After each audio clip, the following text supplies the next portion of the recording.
Sole proprietorship के अंदर growth क्या होगी, कम होगी ऑब्वियसली, क्योंकि एक ही बंदा है, उसी के फंड्स हैं। पार्टनरशिप के अंदर क्योंकि एक से ज़्यादा पार्टनर है तो सारे अपने फंड्स लेकर आ रहे हैं, तो वहाँ ग्रोथ के ज़्यादा चांसेस हैं। और सबसे ज़्यादा ग्रोथ का पोटेंशियल किस में है, कंपनी के अंदर है, ठीक है, क्योंकि कंपनी शेयर्स भी इशू कर सकती है, तो बहुत ज़्यादा फंड रेजिंग जो है वो हो सकती है, और इसी वजह से कंपनी में ग्रोथ सबसे ज़्यादा पॉसिबिलिटी है उसकी। फिर प्रॉफिटेबिलिटी के हवाले से हमने बात करी थी कुछ चीज़ों के हवाले से कि प्रॉफिट किस में सबसे ज़्यादा होगा, और फिर उस पर दूसरा एस्पेक्ट ये था कि प्रॉफिट ज़्यादा हो रहा है बट प्रॉफिट डिस्ट्रीब्यूट करना पड़ रहा है, ठीक है। सोल प्रोप्राइटरशिप में प्रॉफिट कम हो रहा है लेकिन प्रॉफिट डिस्ट्रीब्यूट नहीं करना, सारा प्रॉफिट एक ही बंदे के पास जा रहा है, ठीक है ना। फिर हमने रिस्क के हवाले से बात करी थी, और रिस्क के अंदर जो मेन एलिमेंट आ गया था वो लाइबिलिटी, लिमिटेड और अनलिमिटेड लाइबिलिटी का एलिमेंट आ गया था, कि इन केस ऑफ सोल प्रोप्राइटरशिप और पार्टनरशिप, जो जनरल पार्टनरशिप होती है जिस पे हमने कल बात करी थी, उसके अंदर लाइबिलिटी आपकी क्या होती है, अनलिमिटेड लाइबिलिटी होती है, यानी पर्सनल एसेट्स भी यूज़ करने पड़ जाते हैं, ठीक है ना। जबकि इन केस ऑफ कंपनी आपकी लाइबिलिटी क्या होती है, लिमिटेड लाइबिलिटी होती है, जितना आपने इन्वेस्टमेंट करी हुई है बस वही इन्वेस्टमेंट आपकी जो है वो डूब सकती है, इसके अलावा आपके पर्सनल एसेट्स पे बात नहीं आएगी, ठीक है ना।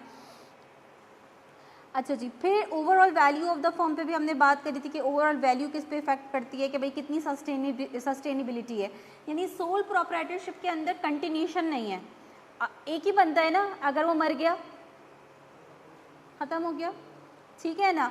तो उसके अंदर अभी हम बात करेंगे इन जनरल के भाई जितना हमने पढ़ा है उसके हवाले से, अगर मैं आपसे पूछूं कि क्या एडवांटेज हैं और क्या डिसएडवांटेज हैं, ये पहले बुक का पार्ट थे, पहले बुक में इंक्लूड थे, बट अब जो उन्होंने न्यू बुक निकाली उसके अंदर ये एडवांटेज और डिसएडवांटेज हटा दिए हैं।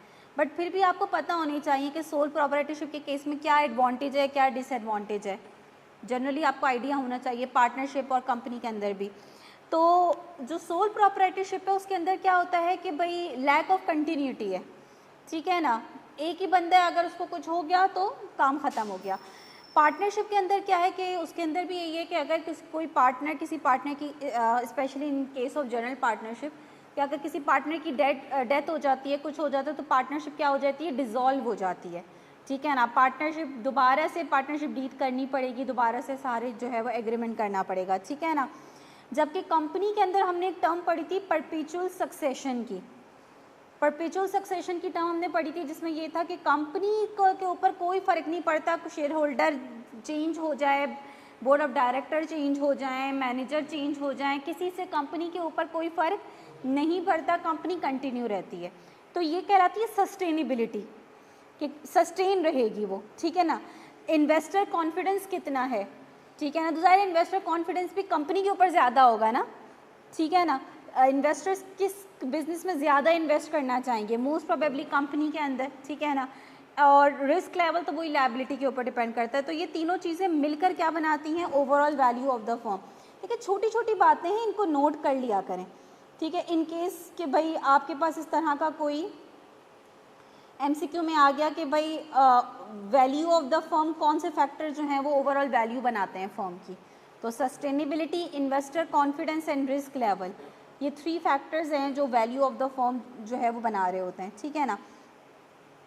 सोल प्रोप्राइटरशिप के केस में जो है ओनरशिप को ट्रांसफ़र करना, ये सेल करना क्या है, मुश्किल है, जाहिर है। पार्टनरशिप के केस में भी मुश्किल है, ऐसा नहीं है कि पार्टनर्स अपने शेयर जो है वो किसी को बेच दें, इस तरह से ये नहीं होता। फिर क्या होगा, वो पार्टनरशिप डिज़ोल्व हो जाएगी, वो दोबारा से करनी पड़ेगी, ठीक है ना।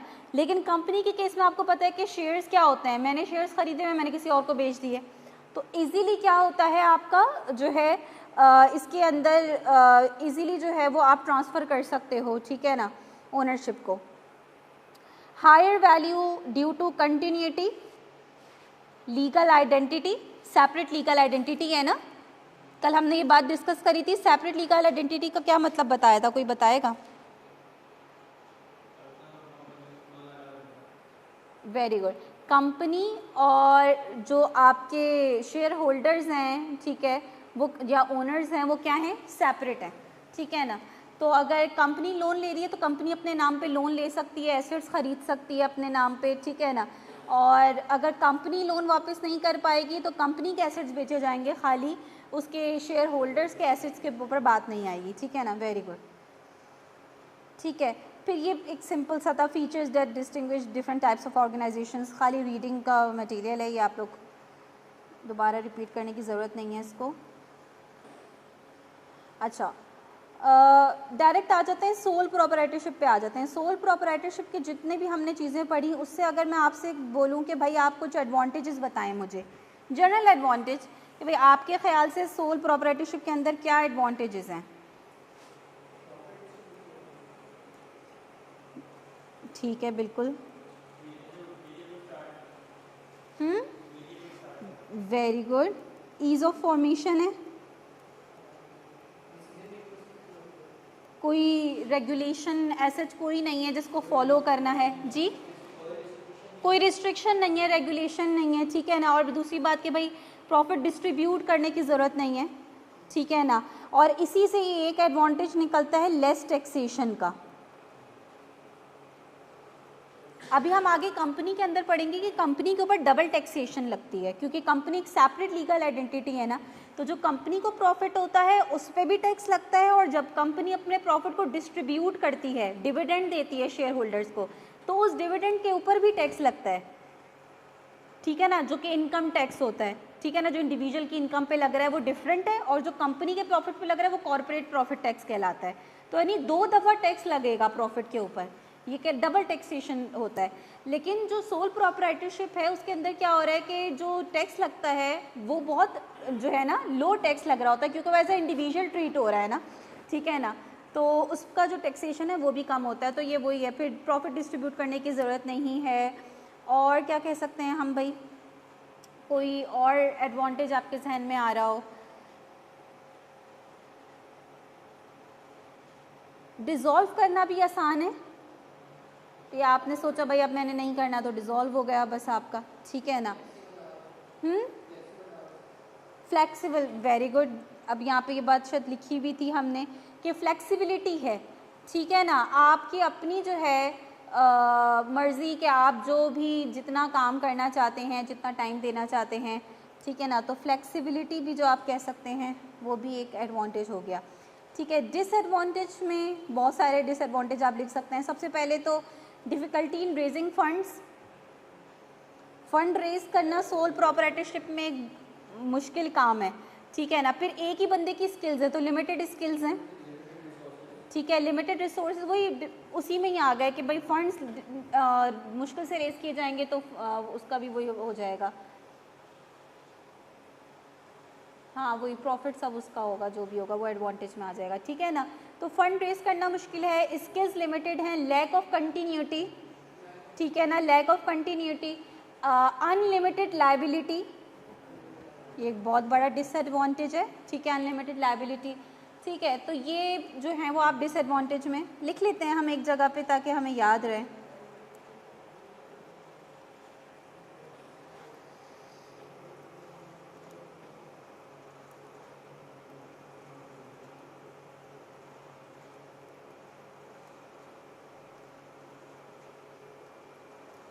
देखिए कल भी जो हमने बातें पढ़ी, जो बीच बीच में कुछ पॉइंट्स पढ़े, वो आप लोगों ने लिखे अपने पास?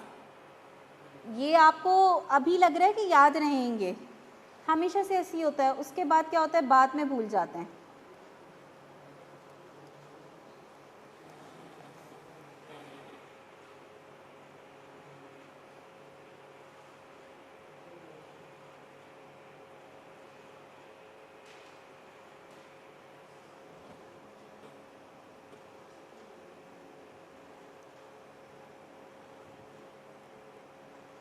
तो एक जो इन्होंने बात करी, आपका क्या नाम है?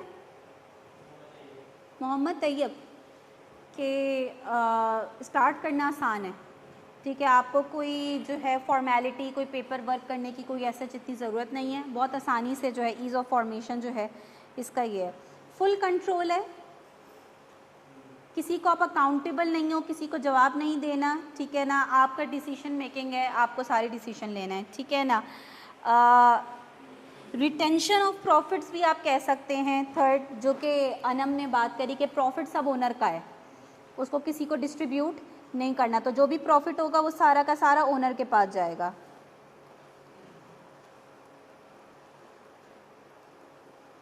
और हमने कोई बात करी थी, फ्लेक्सिबिलिटी की बात करी थी कि भाई फ्लेक्सिबिलिटी फुल कंट्रोल में भी किसी ना किसी तरह आ सकती है, भाई कंट्रोल उसका है तो उसकी मर्ज़ी, भाई मर्ज़ी उसकी है, वो डिसीजन मेकिंग में बहुत सारी चीज़ें आ जाती हैं ना कि भाई उसकी मर्ज़ी, वो कितना काम करता है कितना काम नहीं करता, ठीक है ना। एक मैंने लो टैक्सेशन बताया था आप लोगों को।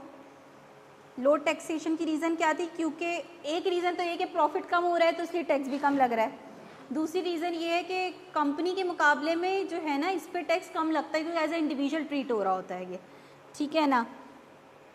और एक और जिसको आप सीक्रेसी भी कह सकते हैं और प्राइवेसी भी कह सकते हैं कि इसके अंदर क्या है, सीक्रेसी है या प्राइवेसी है, यानी उसको अपने मैटर्स किसी और को डिस्क्लोज़ करने की ज़रूरत नहीं है, किसी और को बताने की ज़रूरत नहीं है कि भाई मैंने ना इतना रेवेन्यू जनरेट करा और मैंने यहाँ इतना पैसा लगाया। जो कंपनी के केस में मैंने आपको कहा था वो फाइनेंशियल रिपोर्ट्स बाकायदा जो है ना वो पब्लिश करते हैं, इशू करते हैं, क्योंकि उन्हें बताना होता है अपने शेयर होल्डर्स को कि भाई क्या जो आपने हमें पैसा दिया है तो हमने कहाँ पैसा लगाया, किस क्या परफॉर्मेंस रही पूरे साल, ठीक है ना।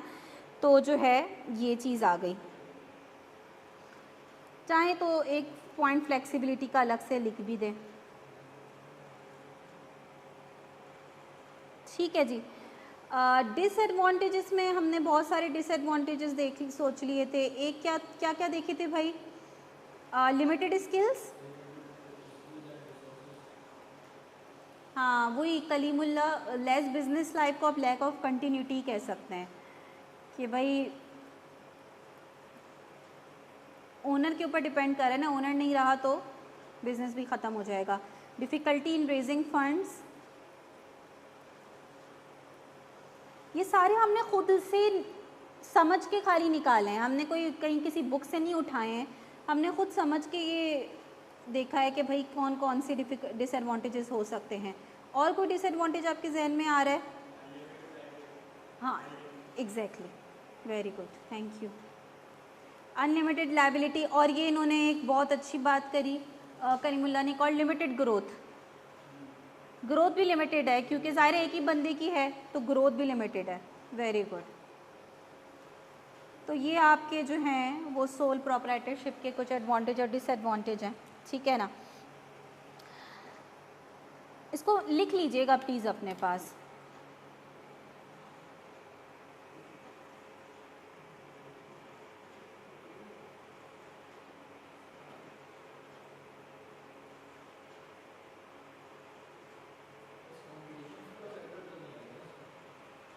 नहीं, कंपटीशन का तो नहीं आना चाहिए।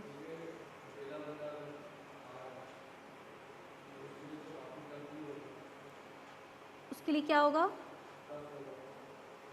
तो उसका जो कंपटीशन हो रहा है वो भी तो सोल प्रोप्राइटर का, नॉर्मली सोल प्रोप्राइटर से ही हो रहा होता है।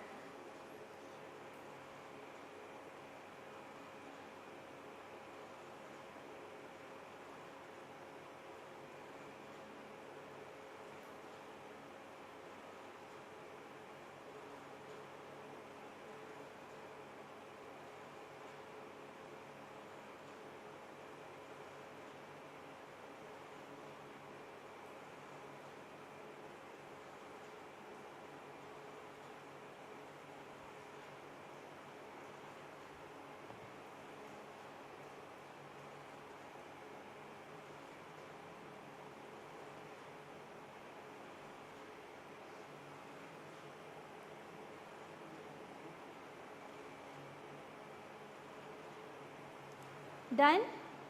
अच्छा, अब पार्टनरशिप के अंदर जो है वो हमने कुछ टॉपिक्स तो डिस्कस कर लिए थे कि पार्टनरशिप किसे कहते हैं। मिनिमम 2 पार्टनर्स की रिक्वायरमेंट होती है, मैक्सिमम कुछ जगहों पे 20 लिखा जाता है लेकिन उसके कोई ऐसा लिमिट नहीं है, एक्सेप्शंस मौजूद हैं।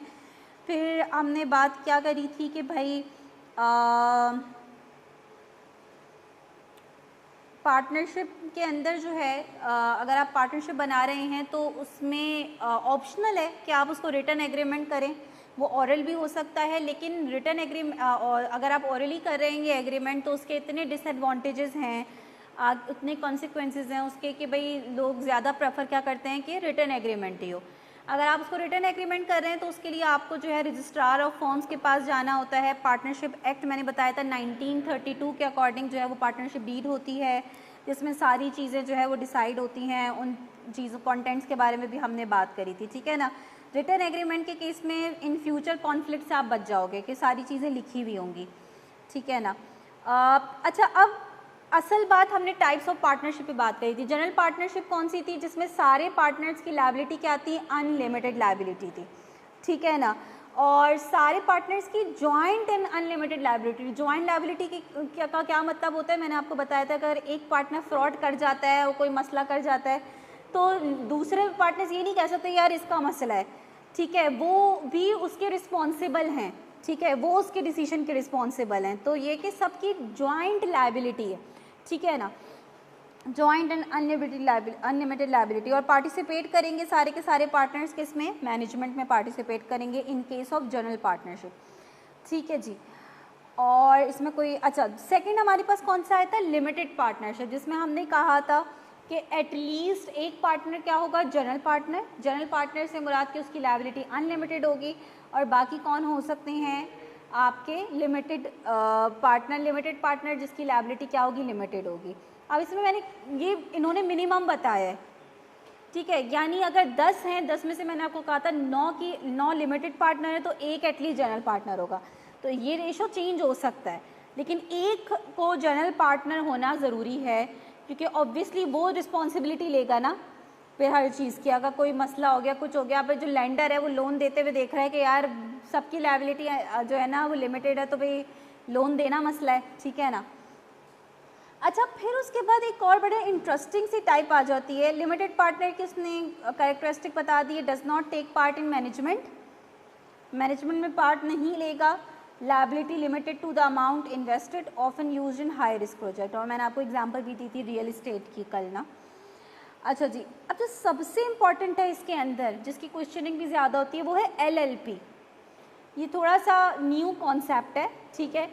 LLP आप यूँ समझ लें कि इसको हाइब्रिड कहा जाता है कंपनी और पार्टनरशिप का। इसमें कंपनी के कैरेक्टरिस्टिक्स भी कंबाइन हो जाते हैं पार्टनरशिप के फीचर्स के साथ, ठीक है ना। और आपको नाम से ही पता लग रहा है लिमिटेड लायबिलिटी पार्टनरशिप, ठीक है, यानी यहाँ पे जितने भी पार्टनर्स होंगे उनकी लायबिलिटी क्या होगी? लिमिटेड होगी। अब अगेन वो क्वेश्चन आ जाता है कि जो लेंडर है वो लोन देते हुए पार्टनरशिप के में तो उसको पता है कि भाई अनलिमिटेड होती है, तो लेकिन LLP जितने भी LLPs होते हैं वो लिखते हैं अपने नाम के साथ कि वो LLP हैं। तो लेंडर को पता है कि इन सब पार्टनर की लायबिलिटी क्या है? लिमिटेड है। तो जब वो लोन देगा तो वो बैलेंस शीट और सब चीज़ों को देखते हुए देगा। भाई उसको पता है कि अगर लोन वापस नहीं कर पाएंगे, ज़्यादा से ज़्यादा क्या होगा? ये कंपनी फर्म के एसेट बेच देंगे। पर्सनल एसेट्स में तो बात, तो वो फर्म के एसेट की वैल्यू को देखते हुए लोन देगा, जितने फर्म के एसेट्स की वैल्यू है उससे कम लोन देगा, ताकि जो है अगर लोन रीपे नहीं हो पाया तो एसेट बेचकर उसका कवर हो जाए, ठीक है ना। तो लिमिटेड लायबिलिटी पार्टनरशिप जो है, एक तो ये कि हमने बताया कि similar to a general partnership in management. Management के टर्म में बात करें तो यहाँ सब पार्टिसिपेट करेंगे मैनेजमेंट के अंदर। देखिए 3 चीज़ें आ गई हैं। जनरल पार्टनरशिप में क्या था? लायबिलिटी भी अनलिमिटेड थी और सारे के सारे जो है वो मैनेजमेंट में भी पार्टिसिपेट कर रहे थे। लिमिटेड पार्टनरशिप में क्या था कि एक जनरल पार्टनर था जो कि जिसकी लायबिलिटी अनलिमिटेड थी, जो पार्टिसिपेट कर रहा था मैनेजमेंट में, लेकिन जो लिमिटेड पार्टनर था वो मैनेजमेंट में पार्टिसिपेट नहीं कर रहा था और उसकी लायबिलिटी भी लिमिटेड थी। तीसरा आ गया लिमिटेड लायबिलिटी पार्टनरशिप। ये सिमिलर टू जनरल पार्टनरशिप किस तरह से कि यहाँ पे जो रिस्पॉन्सिबिलिटी है वो तो आपकी अनलिमिटेड है, यानी इस प्रॉपर मैनेजमेंट में आप प्रॉपर जो है वो पार्टिसिपेट करेंगे, लेकिन लायबिलिटी की बात करें तो उसका कैरेक्टरिस्टिक कंपनी से जाके मिलता है, जो हम आगे पढ़ेंगे। कंपनी को हम क्या कहते हैं? सेपरेट लीगल एंटिटी है वो, ठीक है ना, उसको सेपरेट लीगल आइडेंटिटी हासिल है, तो इस वजह से उसकी लायबिलिटी क्या होती है? लिमिटेड होती है। ये कैरेक्टरिस्टिक किस में कंबाइन हो गया है? LLP के अंदर कंबाइन हो गया है, ठीक है ना। LLP को जो रेगुलेट करता है, अच्छा ओके ओके ओके ओके, मैंने अभी देखा, सॉरी, मे बी नेट का कोई इशू होगा।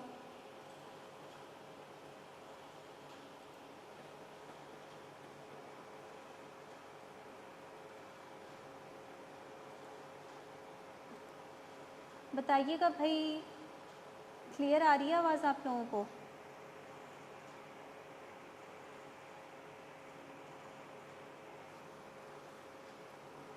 अनम, रोशनी, कलीमुल्ला, आप बताइएगा आवाज़ सही आ रही है?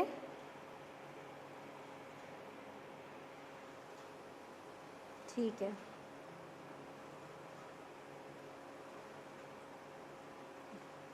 अच्छा, ये मुझे याद पड़ता है कि ये वाली चीज़ कहीं पेपर में आ भी चुकी है, ठीक है ना। Regulated by SECP। SECP क्या है? Security of exchange commission.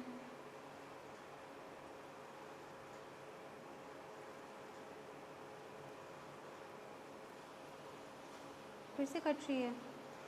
चलें फिर गौहर को बुला लेते हैं, और क्या कर सकते हैं।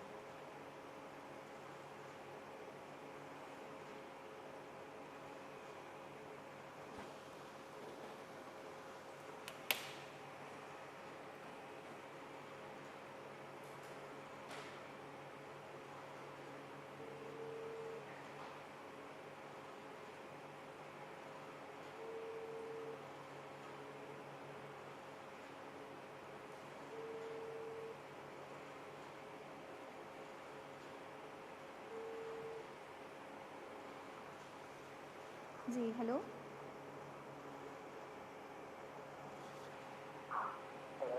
हाँ गौहर, आवाज़ का प्रॉब्लम आ रहा है स्टूडेंट्स को, आवाज़ कट रही है, स्टूडेंट्स कह रहे हैं बार बार ना, पता नहीं, देख लो और क्या चल रहा है।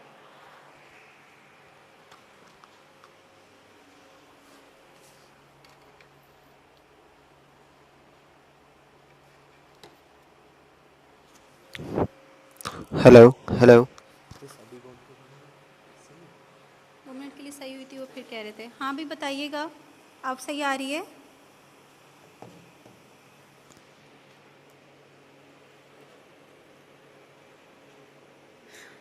अब आप जाएंगे और फिर दोबारा से कटने लग जाएगी।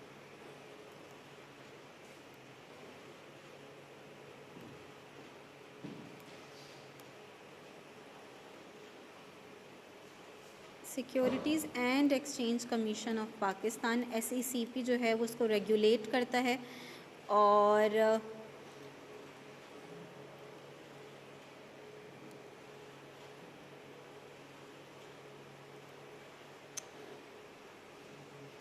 गौहर क्या करता है जो आवाज़ सही हो जाती है फिर उसके जाने के बाद दोबारा से ख़राब हो जाती है?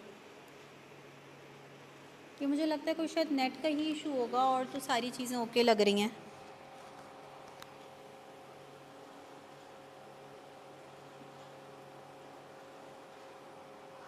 थोड़ा सा या तो रुकती हूँ मैं।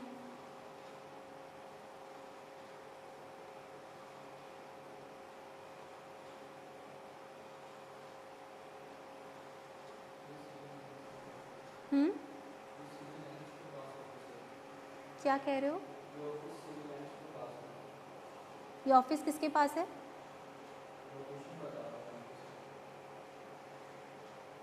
मुझे आपकी आवाज़ सही नहीं आ रही, मुझे समझ में नहीं आ रहा क्या बोल। हाँ हाँ, मैं लोकेशन पूछी हूँ, कहाँ है? अच्छा।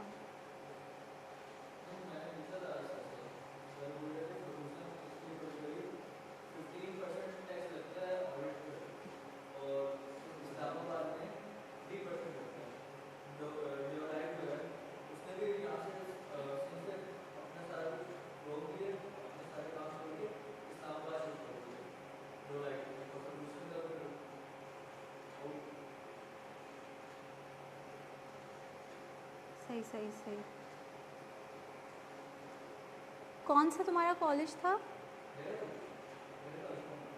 कौन सा है? आयशा भवानी, हाँ ठीक है। तो तुम कोचिंग जाते हो या, और कोचिंग कौन से जाते हो?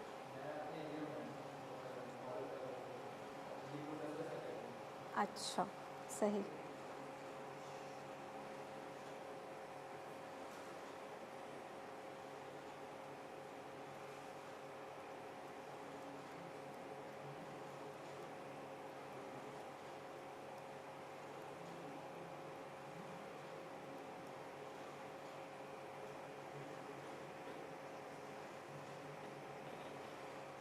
ठीक है जी। तो LLP हमने थोड़ा सा समझ लिया कि LLP में कंपनी के कैरेक्टरिस्टिक्स भी कंबाइन हो गए हैं, लेकिन ऑब्वियसली कंपनी से फिर भी डिफरेंस है। कंपनी के अंदर जो ओनर्स हैं उनको हम क्या कहते हैं? शेयर होल्डर्स कहते हैं। और पार्टनरशिप के अंदर जो ओनर्स होते हैं उनको क्या कहते हैं, पार्टनर्स कहते हैं, पहली चीज़। दूसरी चीज़, पार्टनरशिप के अंदर जो भी डिसीजन मेकिंग होती है वो कौन ले रहे होते हैं, पार्टनर्स ले रहे होते हैं। लेकिन कंपनी के अंदर डिसीजन मेकिंग इतनी ज़्यादा शेयर होल्डर्स की नहीं होती, वो बोर्ड ऑफ डायरेक्टर्स और जो आपके क्या कहते हैं सीईओज़ वगैरह हैं, मैनेजर्स हैं, वो उनकी डिसीजन मेकिंग चल रही होती है उसके अंदर, कंपनी के अंदर। तो डिफरेंसेस कुछ ना कुछ अपनी जगह पर हैं, बट आप यूँ समझ लें कि एलएलपी जो है वो पार्टनरशिप की एक अच्छी फॉर्म हो गई कि उसमें जो एक ही मसला था ना पार्टनरशिप के अंदर सबसे बड़ा कि भाई लायबिलिटी अनलिमिटेड होती है, तो वो मसला इसके अंदर क्या हो गया है, हल हो गया है। ठीक है ना। अच्छा, आ जाते हैं कंपनी के ऊपर। कंपनी इतनी बातें करी हैं उसमें हमें समझ में आ ही गया होगा। अच्छा, पार्टनरशिप की ज़रा एडवांटेज वो भी तो देख लेना, डिसएडवांटेज और एडवांटेज।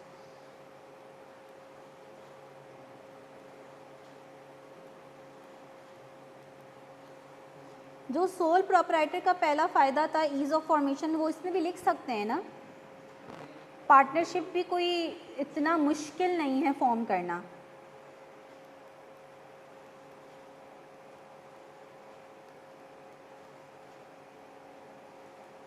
ये मैं इस वजह से भी करवा रही हूँ कि मेरे पास जो कुछ फीडबैक आए थे उसमें इससे रिलेटेड थोड़े से थे, तो इस वजह से मैं एहतियातन करवा रही हूँ।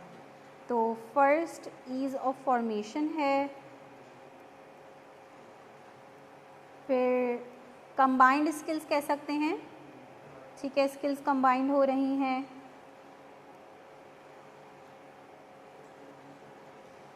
ठीक है, और क्या है भाई,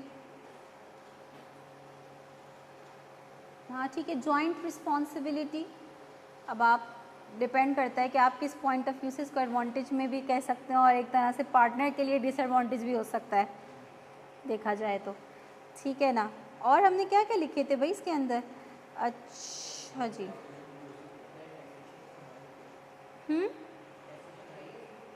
नहीं, कंपनी के मुकाबले में तो लो ही है, कंपनी के कंपैरिजन में लो है, कंपनी के कंपैरिजन में तो लो ही होगा ना। तो इसको कंप्लीट लिख लेते हैं, less taxation as compare to company.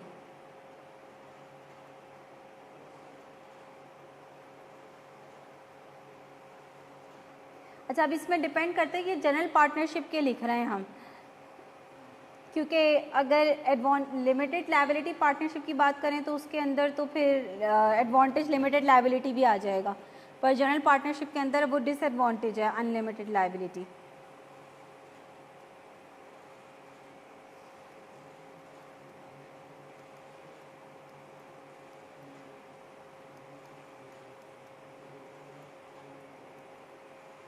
Conflicts in decision making, ये भी एक डिसएडवांटेज है, आपस में कॉन्फ्लिक्ट्स बहुत ज़्यादा हो जाते हैं।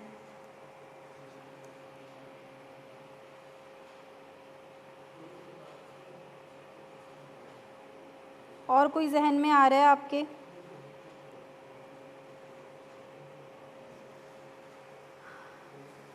रिस्क शेयरिंग एडवांटेज में लिखे या डिसएडवांटेज में।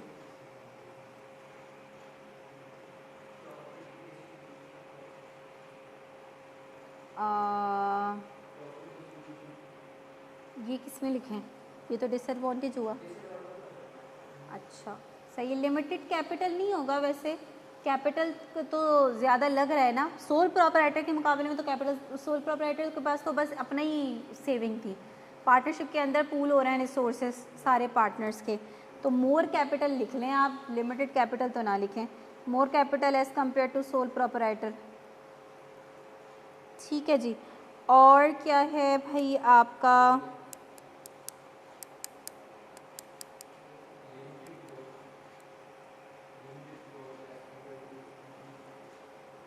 हाँ फिर वही बात आ जाती है, ग्रोथ लिमिटेड है as compare to company, but ज़्यादा है as compare to sole proprietor. ठीक है ना। डिसएडवांटेज में कोई और आपको, लैक ऑफ कंटिन्यूटी, हाँ लिख सकते हैं, क्योंकि अगेन इसके अंदर भी अगर डेथ वगैरह हो जाती है तो पार्टनरशिप डिज़ोल्व हो जाएगी। तो जी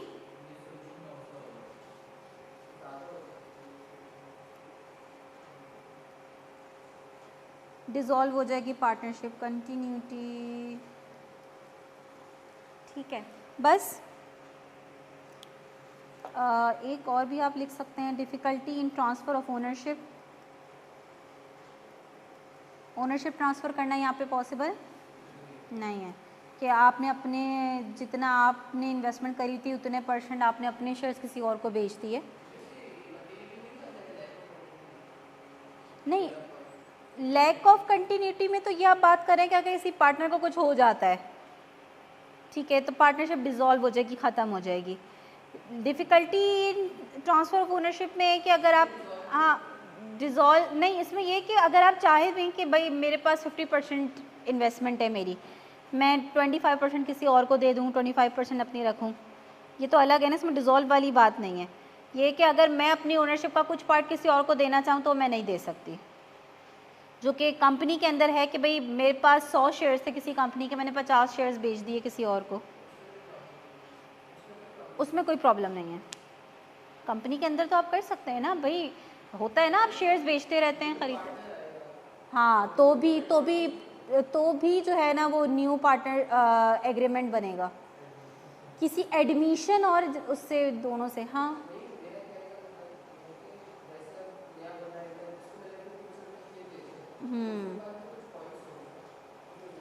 अच्छा, ये कंपनी के रिस्पेक्ट से पूछ रहे हो या ओवरऑल ऐसी जनरली? हाँ, अगर देखो ये तो ये एक जनरल बात ये है कि भाई लेट्स से पहले 4 पार्टनर्स थे, सबकी इक्वल इन्वेस्टमेंट थी, 25% सबकी थी। एक पार्टनर और आ गया, उसको भी आपने एग्रीमेंट में शामिल करा, तो अब 25% नहीं रही सबकी, अब वो 20% हो गई है। अगर उसने भी उतनी इन्वेस्टमेंट करी तो वो तो कम होते रहते हैं ना, रेशो तो कम हो जाता है, हो जाएगा ना किसी और के आने से, क्या नहीं होगी।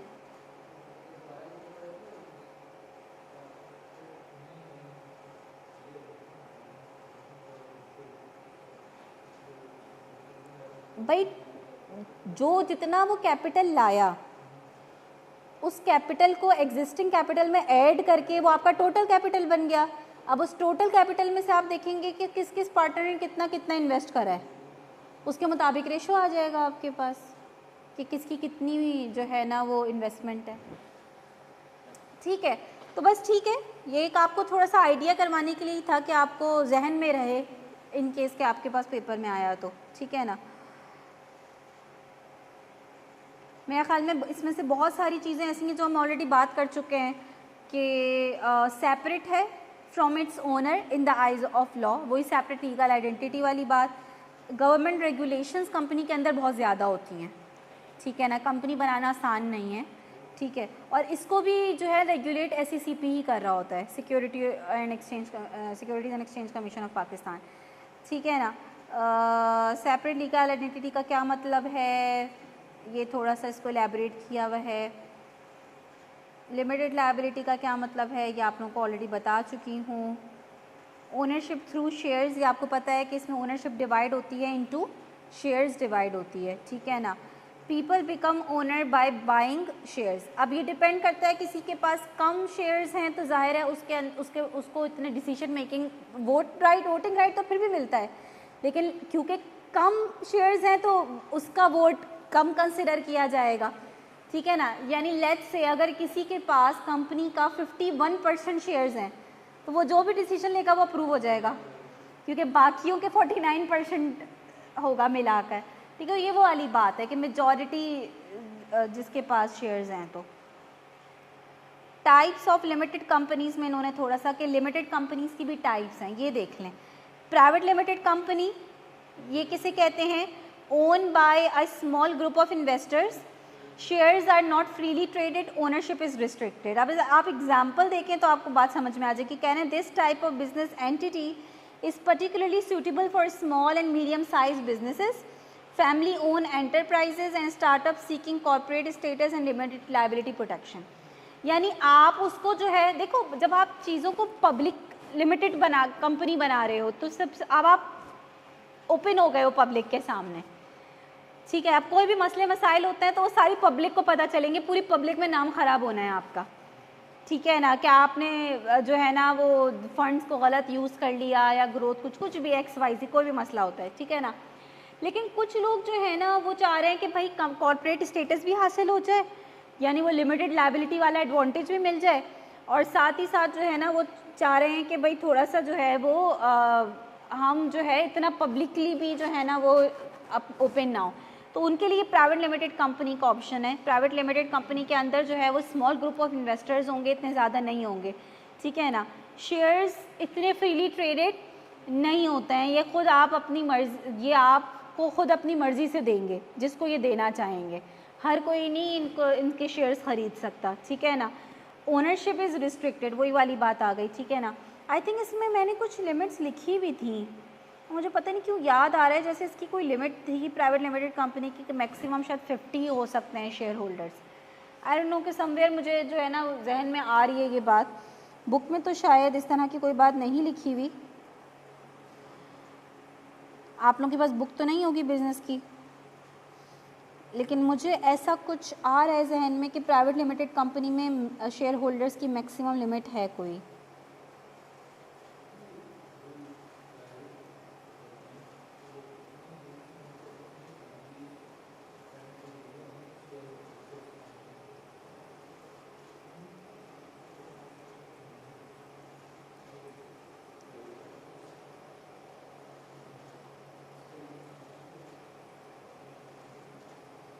तो यहाँ नहीं लिखा हुआ बट मेरे जहन में है। अच्छा देखिए, प्राइवेट लिमिटेड कंपनीज़ की एग्जांपल भी मैंने इंक्लूड कर दी है, ठीक है, जिसमें आपको अगर फार्मास्यूटिकल कंपनी का नाम अगर आपने नहीं सुना हो तो बैंक अल्फलाक हार्डी वेरन का तो पता ही है हमें, ठीक है ना। पब्लिक लिमिटेड कंपनीज़ कौन सी होती हैं? जिनके शेयर्स फ्रीली जो है वो बाय और सेल किए जा सकते हैं मार्केट में। Anyone can become a share holder, कोई भी ख़रीद सकता है, इसकी कोई रिस्ट्रिक्शन नहीं है। यूजुअली जो है ये बिजनेस क्या होते हैं, बहुत लार्ज लेवल पर ऑपरेट कर रहे होते हैं, ठीक है ना। ये तो बहुत जनरल सी बातें लिखी हुई हैं।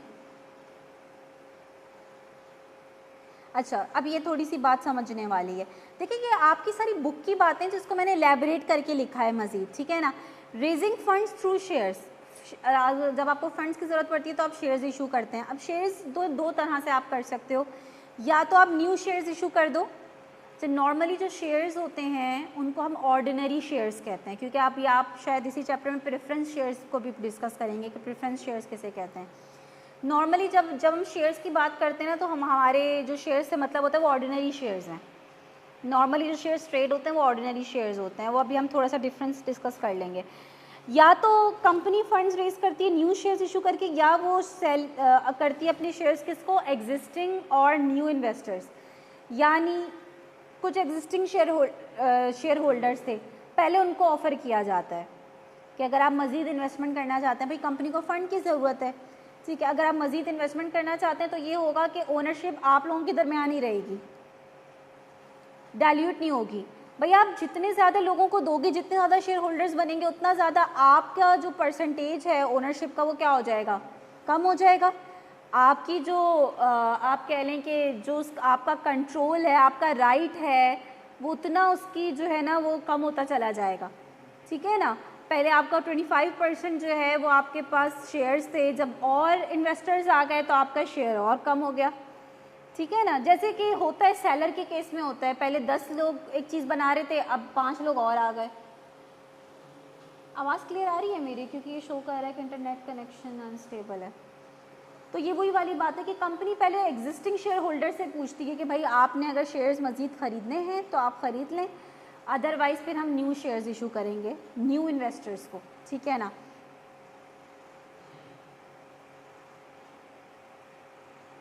अच्छा, ये एक MCQ के लिए इम्पॉर्टेंट बात आ गई है, वो कह रहे हैं कि when a private limited company becomes a public limited company it is called going public. The first sale of shares to the public is known as an IPO, initial public offering। यानी जब भी कोई starting में कोई company खुलती है तो initial तो उसके कुछ अपने वो होते हैं ना, इन्वेस्टर्स होते हैं, शेयर होल्डर्स होते हैं, लेकिन जब वो फर्स्ट टाइम अपने शेयर जनरल पब्लिक को इशू करती है तो वो क्या कहलाता है, इनिशियल पब्लिक ऑफरिंग, IPO, ठीक है ना।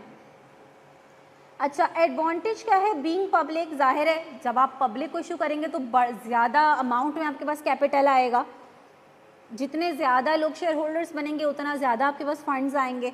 ठीक है, easier to raise funds repeatedly, ठीक है। अगर 10 लोग ही हैं, उन्हीं के दरमियान शेयर्स जो हैं वो चल रहे हैं, तो ज़ाहिर है वो हर दफ़ा कितनी ही इन्वेस्टमेंट कर लेंगे, उनसे आप हर दफ़ा कितने ही फंड्स रेज कर लेंगे। लेकिन जब आप पब्लिक को होते हैं तो आप हर दफ़ा, जब आप न्यू शेयर्स इशू करते हैं तो हर दफ़ा आपके पास फंड्स आते हैं, ठीक है ना। शेयर्स आर मोर लिक्विड, क्योंकि इसको आप इजीली क्या कर सकते हैं, सेल कर सकते हैं। शेयर होल्डर को भी पता है यार कोई मसला नहीं है। प्राइवेट लिमिटेड कंपनी के अंदर क्या है कि अगर एक शेयर होल्डर अपने शेयर बेचना चाह रहे हैं तो उसके लिए मसला हो गया ना, वो हर किसी को नहीं शेयर्स जो है ना वो इशू कर सकता, ठीक है ना, हर किसी को शेयर सेल नहीं कर सकता। पर यहाँ क्या है, आपको पता है यार कोई मसला नहीं है, अगर मैं किसी खरीदे, मैं चाह रहा हूँ, पैसों की ज़रूरत है, तो इजीली क्या कर सकता हूँ, सेल कर सकता हूँ, कोई मसला नहीं है। Some of the biggest public limited companies in Pakistan include Engro, Engro का आपने बहुत ज़्यादा नाम सुना होगा, ठीक है ना, Habib bank limited, Pakistan petroleum limited और बहुत सारी हैं, ठीक है। अल्लाह अकबर। ये कुछ चैप्टर्स होते हैं जो दिखने में आपको छोटे लगते हैं, लेकिन ये शैतान की वो बन जाते हैं, वो ख़त्म ही नहीं हो रहा है। अल्लाह। स्ट्रक्चर ऑफ अ कंपनी क्या होता है भाई, अब इसको थोड़ा सा रीड कर लो यार, इसमें अगर कोई बात लग रही है समझ में ना आ रही है। ऑर्गेनाइजेशनल स्ट्रक्चर जो है ना, उसमें 3 main, number 1 obviously share holder जिसका पैसा लग रहा है, फिर आ जाते हैं बोर्ड ऑफ डायरेक्टर्स, और फिर आ जाते हैं मैनेजमेंट में एग्जीक्यूटिव और ऑफिसर्स वगैरह।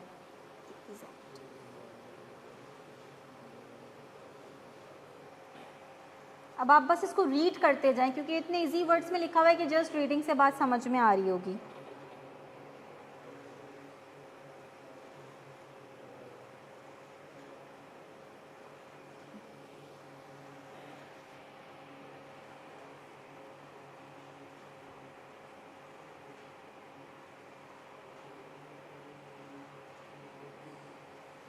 अच्छा, मैंने आपको कंपनीज एक्ट बताया, कंपनीज एक्ट नहीं लिखवाया ना मैंने आपको? नहीं नहीं, वो तो पार्टनरशिप एक्ट है। पार्टनरशिप एक्ट जो है वो 1932 का है,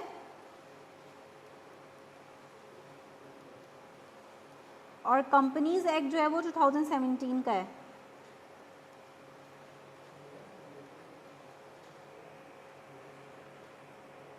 ठीक है।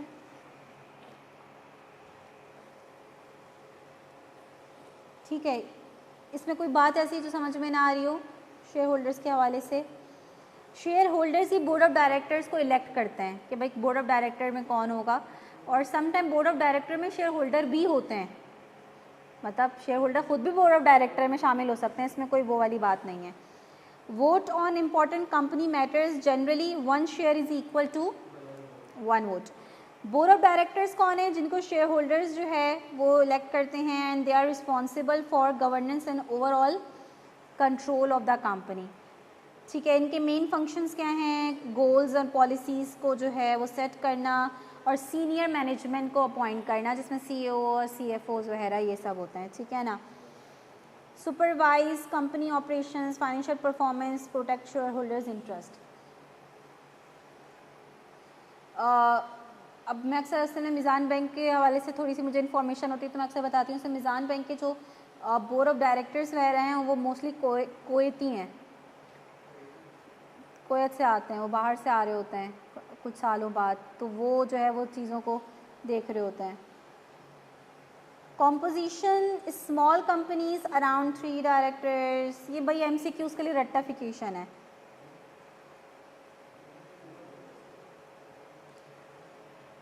ठीक है, इसमें कुछ चीज़ें हैं जो आपके MCQs के लिए बहुत इंपॉर्टेंट हैं, उनको ज़रा देख लें। टाइप्स ऑफ डायरेक्टर्स में देख लें, एग्जीक्यूटिव और नॉन एग्जीक्यूटिव डायरेक्टर्स में क्या डिफरेंस है। एग्जीक्यूटिव वो है जो इन्वॉल्व इन डेली मैनेजमेंट है, नॉन एग्जीक्यूटिव कौन है, जो डेली ऑपरेशन में इन्वॉल्व नहीं है, जिसको बस होता है ना भाई डिसीजन मेकिंग लेनी है, उसकी एक्सपर्टीज़ यूज़ करनी है, तो उसको बस उस पर्पज़ के लिए बुलाया जाएगा। डेली हर चीज़ के लिए उसकी जो है ना डिसीजन मेकिंग नहीं ली जाएगी, उसका एक्सपीरियंस और एक्सपर्टीज़ की वजह से उसको चूज़ किया जा रहा है। Provide independent judgement and fresh ideas, यानी वो एक तरीके से कंपनी से अलग है। जो कंपनी के अंदर होता है ना, उनकी सम टाइम डिसीजन मेकिंग बाइस हो जाती है, काफ़ी बाइस डिसीजन मेकिंग हो जाती है। लेकिन जो कंपनी नॉन एग्जीक्यूटिव डायरेक्टर्स हैं, ये आप कह रहे हैं इंडिपेंडेंट जजमेंट है इनकी ना, ये इर्रिस्पेक्टिव ऑफ कि भाई हाँ हम इस कंपनी से इन्वॉल्व हैं, और तो वो अनबाइस देंगे, जो वो समझते हैं कि भाई ऐसा होना चाहिए और चीज़ों को देखते हुए। तो जैसे वो कह रहे हैं कि नॉन एग्जीक्यूटिव डायरेक्टर में be a retired banker advising on financial strategy. अब जैसे कि फॉर एग्जाम्पल अगेन मैं उसी की मिसाल दूंगी कि अभी मैंने आपसे कहा कि भाई मिज़ान बैंक का जो सीईओ है वो जो है वो क्या हुआ है, रिटायर हुआ है, तो वो नॉन एग्जीक्यूटिव के अंदर आ सकता है कि वो डायरेक्टली वो कंपनीज के साथ जो है ना वो नहीं है, लेकिन ये कि उसके एक्सपीरियंस इतना है क्योंकि वो जो अभी आपका हुआ है रिटायर, उसी ने ही मिज़ान बैंक की फाउंडेशन रखी थी, ठीक है। तो उसको आप क्या वो बिल्कुल निकल जाएगा? नहीं, उसकी एक्सपर्टीज़ और एक्सपीरियंस इतना ज़्यादा है कि आप उसको बिल्कुल जो है नॉन एग्जीक्यूटिव डायरेक्टर के तौर पे रखेंगे, भाई उसकी डिसीजन मेकिंग बड़ी इंपॉर्टेंट है।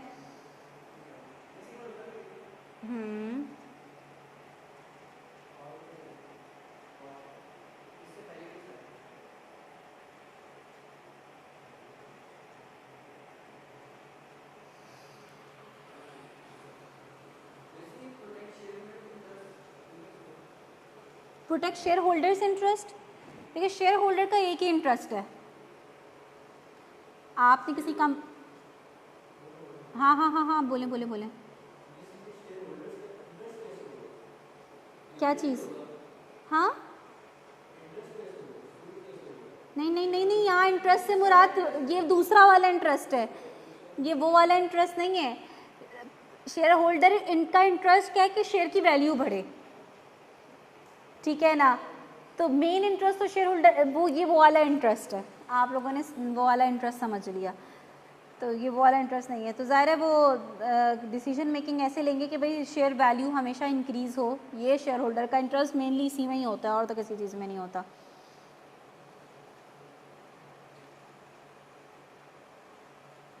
आप देखिए ये हायरार्की है ना, बोर्ड ऑफ डायरेक्टर को जो है ना शेयर होल्डर इलेक्ट कर रहा है, बोर्ड ऑफ डायरेक्टर जो हैं वो जो हैं वो एग्जीक्यूटिव्स और जो मैनेजमेंट लेवल पे जो मैनेजर्स हैं उनको सीईओज और सीएफओज को रख रहे हैं, और फिर जो सीईओज और सीएफओज होंगे वो उससे नीचे लेवल के जो मैनेजर्स होंगे उनको जो है वो अपॉइंट करेंगे।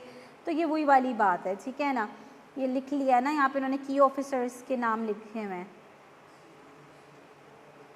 वाइस प्रेसिडेंट, ठीक है ना, वीपी, एवीपी, ठीक है ना, am, manager, assistant manager, assistant vice president, ठीक है। तो ये सारे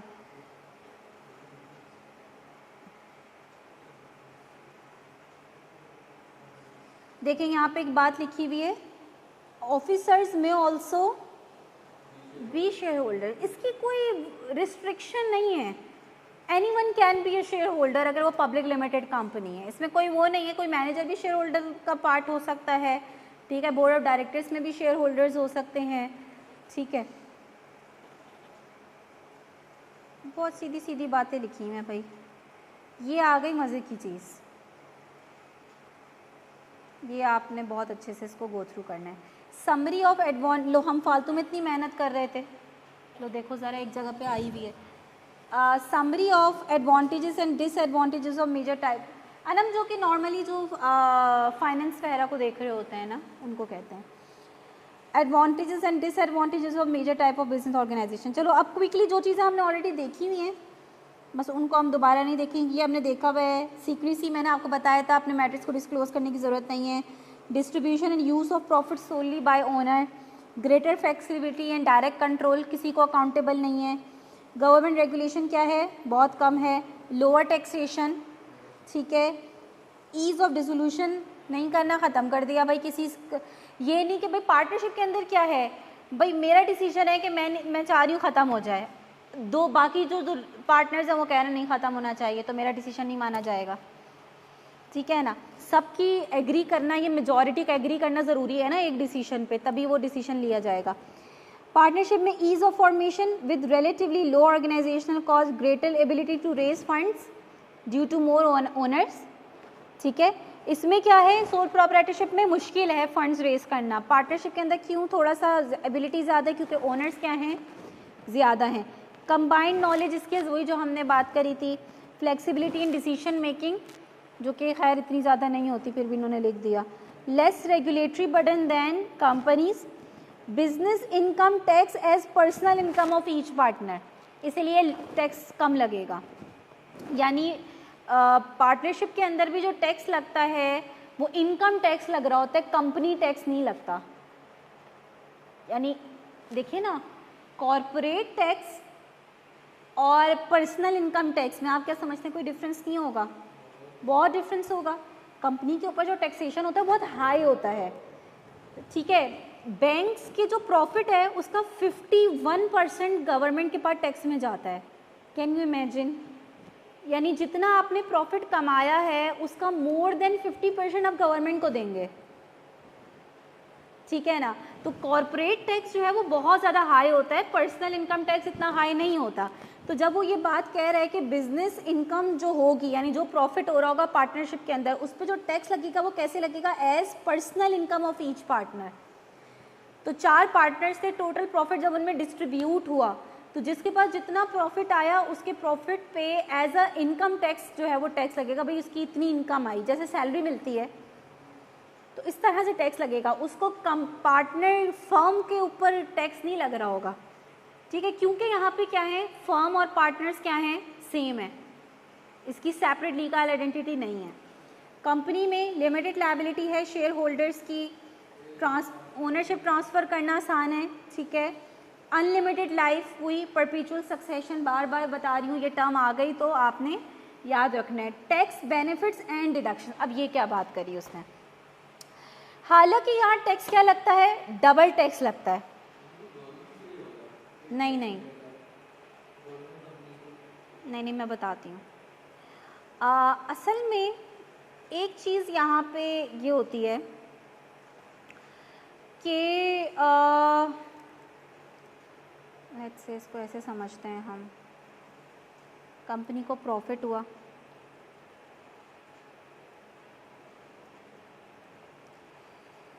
ठीक है। अब प्रॉफिट में से जब आप डिविडेंड देते हो तो डिविडेंड को हम एज अ एक्सपेंस नहीं ले रहे होते। डिविडेंड क्या है?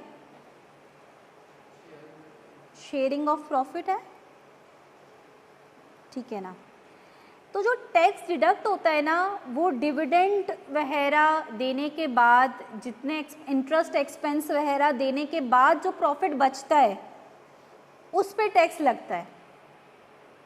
कंपनी के टोटल प्रॉफिट पे फ़ौरन से टैक्स नहीं लग जाता, बहुत सारे एक्सपेंसेस को डिडक्ट करने के बाद और डिविडेंड माइनस करने के बाद आपके प्रॉफिट जो होता है वो क्या हो जाता है, कम बच जाता है ना।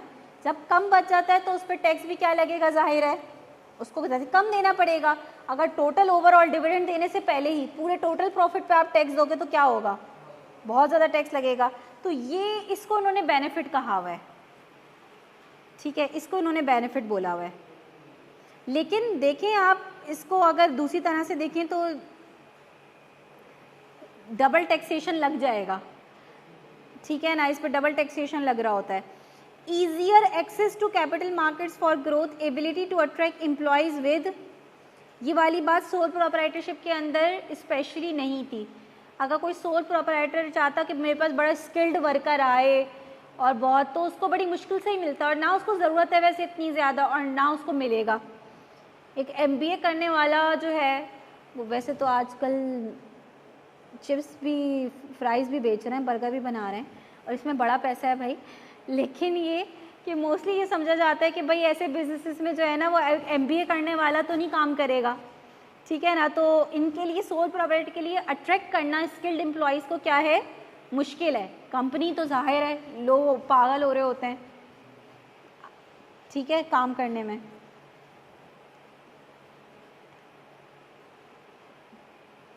आज हमने किसी ना किसी तरह ख़त्म कर ही देना है इसको। अब जल्दी से डिसएडवांटेज पढ़ लो, फिर बस हमारे लास्ट टॉपिक रह जाएगा। Unlimited liability, difficulty in raising funds, limited managerial skills, lack of continuity, तकरीबन हमने सभी पढ़ लिया था। Partnership, unlimited liability, disadvantage, complexity in profit and loss sharing, ठीक है, किसको कितना प्रॉफिट मिलेगा, लॉस कैसे शेयर होगा, डिफ़िकल्टी, क्योंकि देखें सिर्फ इन्वेस्टमेंट के बेस पे तो नहीं हो रहा है ना, रिस्पॉन्सिबिलिटी के बेस पर भी तो हो रहा है ना। यानी एक बंदा कह रहा है यार मेरा कैपिटल ज़्यादा लगा हुआ है तो मुझे ज़्यादा प्रॉफिट दो, दूसरा कह रहा है यार आप इतना काम थोड़ी करते हो, आप तो आए दिन नहीं आ रहे होते हो, हम देखें हर वक्त आए हुए होते हैं। तो बहुत सारी चीज़ें हैं जिसकी बेस पर प्रॉफिट लॉस शेयरिंग होती है, तो ये मुश्किल काम है। डिफ़िकल्टी इन एग्जिटिंग और डिज़ोल्विंग द पार्टनरशिप, ये वही वाली बात हो गई, एग्जिट करना है या डिज़ोल्व करना है तो क्या है, एक बंदे का फैसला नहीं खाली चलेगा, सबका एग्री करना या मेजॉरिटी का एग्री करना ज़रूरी है। Potential for conflict among partners, limitation of growth as compare to company. Company में क्या है, higher cost and complexity of formation, ठीक है, ईज ऑफ फॉर्मेशन नहीं है। Double taxation of corporate profit and dividend, greater regulatory control and compliance requirements, भाई audit होगा, सब कुछ होगा, ठीक है ना, ठीक ठाक हर चीज़ को देखा जाएगा, उसकी कंट्रोल, रेगुलेटरी कंट्रोल इस पर बहुत ज़्यादा होता है, ठीक है ना। कोई मुश्किल बात इसमें, मैं ख्याल में अब तो अच्छे तरीके से समझ में आ गया होगा। सोल प्रोपराइटर, पार्टनरशिप और कंपनी, इतना एक ही बात को 10 दफ़ा रिपीट करा है हमने। आपको याद होगा स्टार्टिंग में हमने कहा था बिजनेस ऑर्गेनाइजेशंस जिनका मेन पर्पस क्या होता है, प्रॉफिट मेकिंग, जो दूसरी होती है उनको हम नॉर्मली बिजनेस नहीं बोल रहे होते, उनको हम कहते हैं नॉट फॉर प्रॉफिट ऑर्गेनाइजेशंस, जिसमें मैंने आपको बताया था कि इनको प्रॉफिट तो हो सकता है लेकिन इनका एम प्रॉफिट नहीं होता। इनका मेन एम, मेन गोल क्या होता है, वेलफेयर, डेवलपमेंट ऑफ सोसाइटी, ठीक है ना। नॉट फॉर प्रॉफिट को क्विकली करेंगे क्योंकि मुझे 5 बजे लाजमी एंड करना है। Not for profit organisation do not aim to earn profit, they operate within limited funds and financial resources, any surplus is reinvested. यानी एक और बात प्लीज़ इसको सुन लें, जो भी प्रॉफिट बचेगा उसको कोई लेकर नहीं जाएगा अपने घर, वो क्या कर दिया जाएगा, री इन्वेस्ट कर दिया जाएगा। ये भी एक इम्पॉर्टेंट डिफरेंस है। नॉर्मली बिजनेस के अंदर क्या होता है, जो भी प्रॉफिट होता है वो क्या होता है, ओनर्स के पास जाता है ना, ठीक है, लेकिन यहाँ क्या हो रहा है, ये क्या, और जितना भी सरप्लस बच रहा है इसको नॉर्मली प्रॉफिट का नाम भी नहीं दिया जाता। भाई डेफिसिट हुआ, ये सरप्लस हुआ, सरप्लस हुआ अगर तो उसको क्या कर दिया जाता है, री इन्वेस्ट कर दिया जाता है। To achieve organisational objectives not distributed to, ठीक है, ये एमसीक्यूज के लिए इंपॉर्टेंट है। Main types of not for profit organisations, बस को क्विकली करेंगे। पब्लिक सेक्टर ऑर्गेनाइजेशन सबसे पहले तो आ जाती है, जिसको गवर्नमेंट ओन कर रही होती है, गवर्नमेंट फंडेड ऑर्गेनाइजेशंस होती हैं और ये टैक्स पे ही चल रही होती हैं mainly. Establish to achieve social and public welfare objectives, funded by the state through taxation. Public sector organisation को फंड्स कहाँ से मिल रहे होते हैं, टैक्सेस के थ्रू मिल रहे होते हैं, ठीक है ना। ऑब्जेक्टिव्स क्या होता है, सिटीजन्स को एसेंशियल सर्विसेज देना, क्वालिटी ऑफ लाइफ उनकी इम्प्रूव करना। मजाक है ये तो बहुत बड़ा है ना, हमारा ऑब्जेक्टिव होता है क्वालिटी ऑफ लाइफ नहीं देना। Government schools and universities, government hospitals इसकी एग्जांपल्स हो गई। दूसरी टाइप क्या है, एनजीओज जिसे हम कहते हैं, इसमें ईदी, शौकत खानम, ठीक है, ये सारी लिखी हुई हैं। इनकी फंड्स के सोर्सेज क्या होते हैं, डोनेशंस, ग्रांट्स, मेंबरशिप फीस, ये इनके सोर्सेज ऑफ फंड्स होते हैं। पब्लिक सेक्टर के क्या आते हैं, टैक्सेशन, ठीक है ना, ये इंडिपेंडेंट है फ्रॉम गवर्नमेंट कंट्रोल। एनजीओज के बाद भी एक बड़ा वो बाहर से आ रही होती हैं भाई, उनके पास डोनेशंस, हाँ कुछ भी नहीं है भाई। अच्छा, फिर आपके पास क्या आ जाते हैं, क्लब एंड सोसाइटीज़ आ जाती हैं, ये भी नॉट फॉर प्रॉफिट ऑर्गेनाइजेशंस ही के अंदर आते हैं। यानी कुछ मेंबर्स नहीं मिलकर, ठीक है ना, फॉर एग्ज़ाम्पल क्लब के अंदर स्पोर्ट्स क्लब आपने बहुत देखे होंगे जगह जगह पे, फुटबॉल के, क्रिकेट वह, हाँ हाँ ठीक है, वो भी है। इस तरह के बहुत सारे क्लब्स और सोसाइटीज़, स्टूडेंट सोसाइटीज़ बनी हुई हैं कुछ, ठीक है ना, ये सारी इसमें आ जाती हैं, ठीक है ना।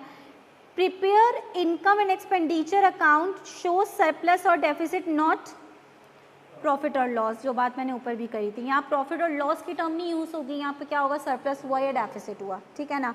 इनकम सोर्स मेनली क्या है, मेंबरशिप, सब्सक्रिप्शंस, क्लब्स में यही होता है ना, जैसे डिफेंस क्लब वगैरह भी हैं, डिफेंस के अंदर भी हैं, क्या है भाई, मेंबरशिप भी उनकी इतनी एक्सपेंसिव होती है। अब एक दफ़ा आपने मेंबरशिप ले ली तो फिर उसके बाद उसी पे वो आप जा सकते हो बार बार, बहुत सारी हैं। नहीं, ये ज़रूरी नहीं है कुछ। अब इसकी फ़ीस डिफरेंट डिफरेंट हो जाती है। अगर आप किसी का लाइफ टाइम ले रहे होते तो फिर उसकी बहुत ज़्यादा मेंबरशिप फ़ी होगी, 5 साल की या कुछ साल की, तो वो फिर वेरी करती है फ़ीस ना।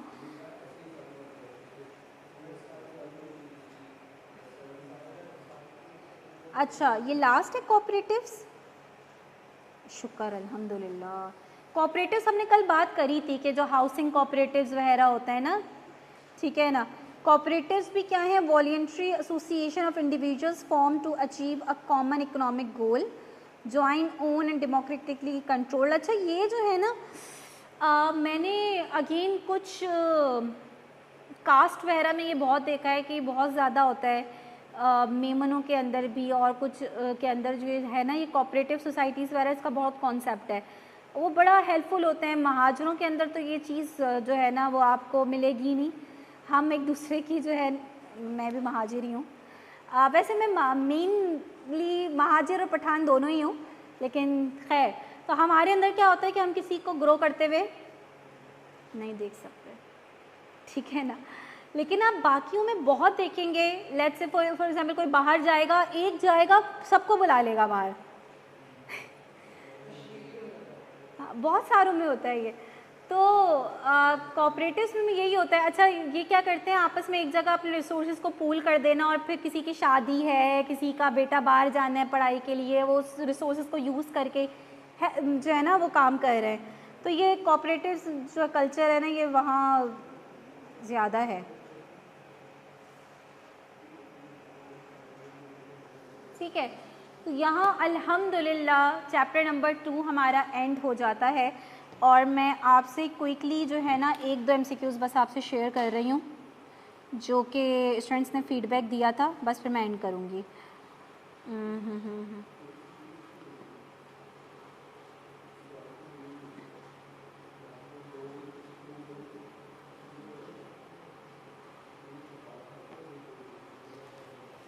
अच्छा, ये भाई मैं कहाँ भेजूँ? रजिस्टर्ड मई जुलाई पीआरसी में आप लोग हैं ना? एक ये मेरे पास फीडबैक था, बड़ा आसान सा एमसीक्यू है, इसको जल्दी से गो थ्रू कर लें, पेपर में आया हुआ है क्वेश्चन।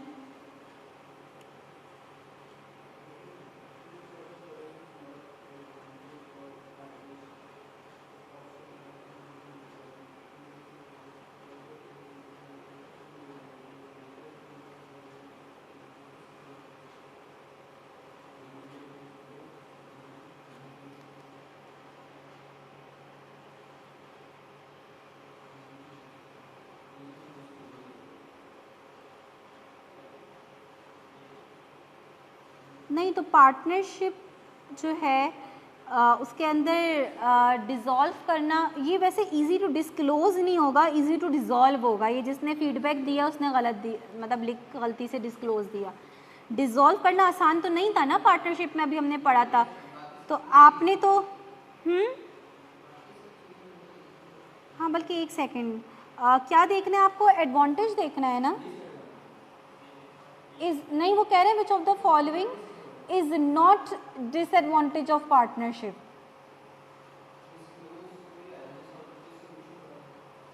तो नॉट डिसएडवांटेज का मतलब कि एडवांटेज देखना है, तो इजी टू फॉर्म हुआ ना, यही होगा ना। देखिए, जब नॉट आ जाता है ना तो बड़े, और देखिए बाकी सारे डिसएडवांटेज हैं, लेकिन इजी टू डिज़ोल्व जो है ना, उसने लिखा हुआ उसको गलती से इस तरह से है, उसको जो कि कंफ्यूज कर रहा है। कॉन्फ्लिक्ट एंड डिसीजन मेकिंग ये डिसएडवांटेज है, अनलिमिटेड लायबिलिटी डिसएडवांटेज है, बट इजी टू फॉर्म जो है ना वो डिसएडवांटेज नहीं है। असल में जो दे रहा होता है ना फीडबैक, वो भी थोड़ा सा ज़ाहिर है, उनको इतना एग्जैक्ट तो याद नहीं होते, तो वो बेचारे कोशिश पूरी करते हैं। अब एक सेकेंड, इसको भी एक और मैं आप लोगों से शेयर कर रही हूँ, बट मुझे इसको थोड़ा सा एडिट करना है,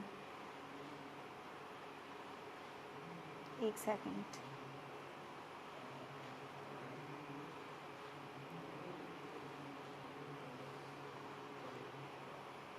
देखिए समटाइम स्टूडेंट्स बड़े जो है ना वो होते हैं परेशान कि जो है ना बिज़नेस के अंदर जो है वो सिनेरियोज़ बन के आ रहे होते हैं। सिनेरियोज़ भी भाई टॉपिक से ही रिलेटेड बनते हैं। जैसे मैं आपको एक सिनेरियो मैंने अभी आपसे शेयर किया है, अब आप देखिए कौन सा मुश्किल सिनेरियो है। तो जिसकी तैयारी नहीं होगी ना, जिसने टॉपिक नहीं समझा हुआ होगा, उसको हर चीज़ ही मुश्किल लगेगी, उसको सीधा क्वेश्चन भी मुश्किल ही लगेगा।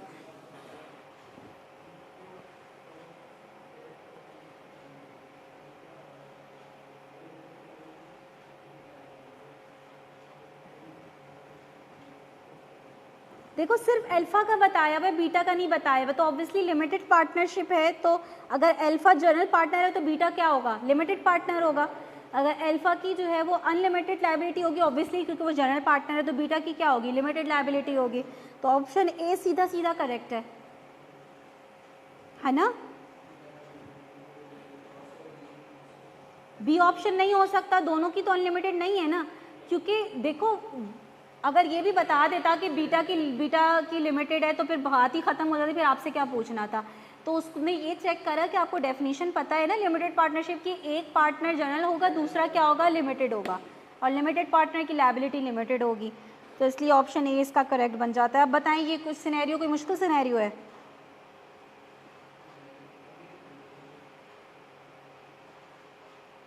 ठीक है, तो ये मैं आज बड़ी एक और मैं आपसे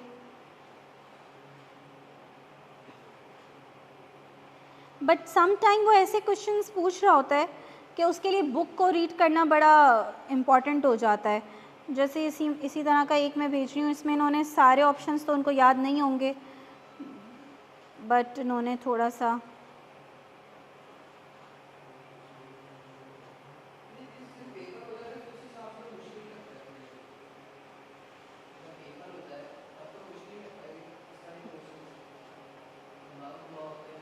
हाँ वो एक अलग बात है, जाहिर है।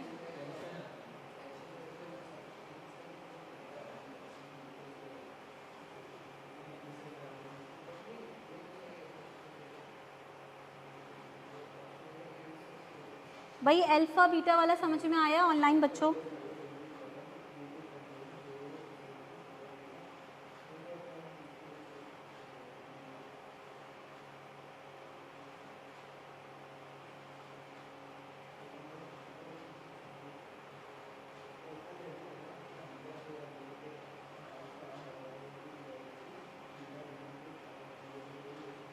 अब ये जो मैंने अभी शेयर करा है ना आप लोगों से,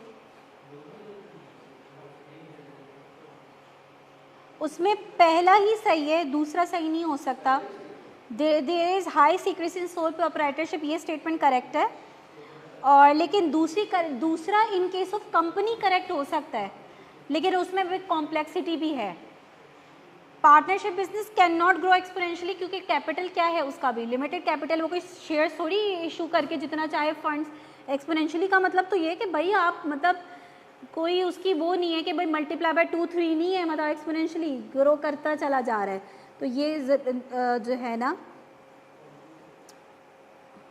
रॉन्ग स्टेटमेंट है, तो खाली आपकी फर्स्ट स्टेटमेंट करेक्ट है। ठीक है, तो ये मैंने कुछ 3 आपसे शेयर करें, और भी मैं ढूंढूंगी, काफ़ी मेरे पास फीडबैक आए थे, अभी जितने मुझे मिले वो मैंने फिर आप लोगों से शेयर कर दिए। फिर इंशाल्लाह नेक्स्ट क्लास के अंदर, क्योंकि अभी तो मैंने मर्ज ही चलाना है आप लोगों का, तो मैं बिज़नेस का ही जो है ना चैप्टर नंबर 4 स्टार्ट करवाऊँगी, जो कि बहुत ही ज़्यादा मोस्ट इम्पॉर्टेंट है, जिसमें से बिज़नेस के बहुत MCQs आते हैं। तो हम इंशाल्लाह नेक्स्ट क्लास में चैप्टर नंबर 4 स्टार्ट करेंगे। ठीक है जी, चलें, थैंक यू, अल्लाह हाफिज़। भाई चैप्टर नंबर 1 रीड करना बहुत आसान